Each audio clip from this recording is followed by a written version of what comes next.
Okay, the next song that we're going to do is What a Beautiful Name. And I'm sure you've heard of this song, mostly because the most popular video of this song on YouTube has over 500 million views. Okay, that is a lot of views. So we want to make sure that we can do this song and do it well, because people are most likely going to ask for it if we are involved in worship leadership at all. So we're going to play it in the same way that Brooke Lighterwood does it in the recording. And on that most popular one on YouTube, we are going to be capo number 2 and playing in C, just like she does. Okay. Now this song is technically in D. All right. So D, C capo 2 is D. It is female led, and so it's going to be a little bit not in my range, but it'll be fine.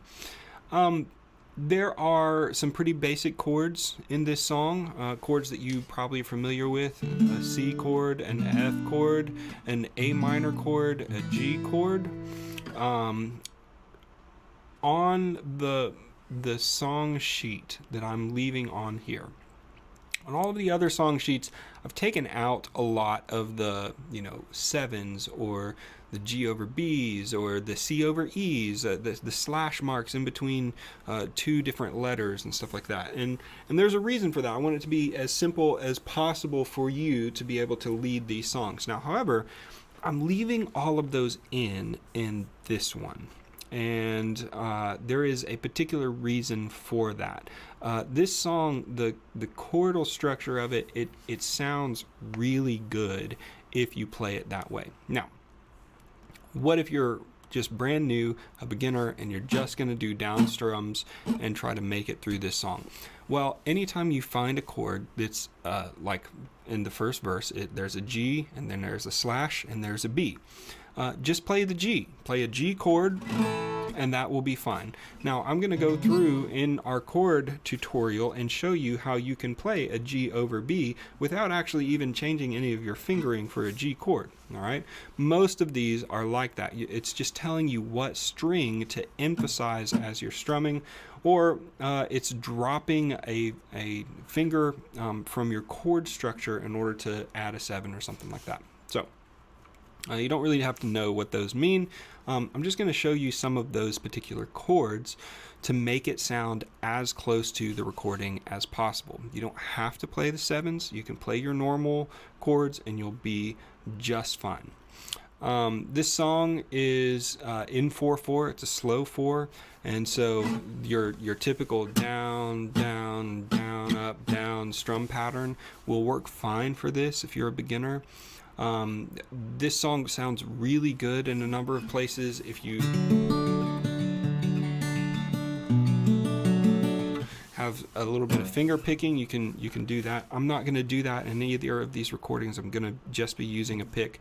But what you will see me do is what I call selective picking.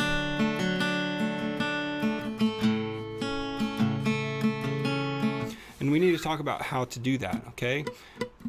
And the technique that I use isn't very scientific. Okay, now you can look up on YouTube some other techniques on how to do selective picking, but what I do is I pick a bass note to do a down pick on, and then I pick a couple of notes in the middle of the chord in order to play up or down on, usually up.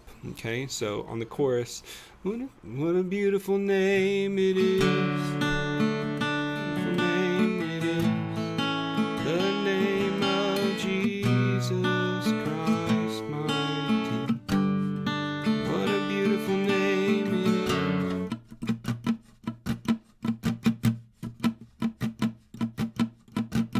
So that's kind of what I'm doing. I'm doing basically a strum pattern that goes down, up, up, up, up, up, up, down, up, up, up, up, up, up, down, up, up, up, up, up, up, wait, down, up. And adding a couple down strums in the middle there as well. But I'm not strumming all the strings at once. I'm kind of picking some selective ones in there. So let's see me do that a little bit as well.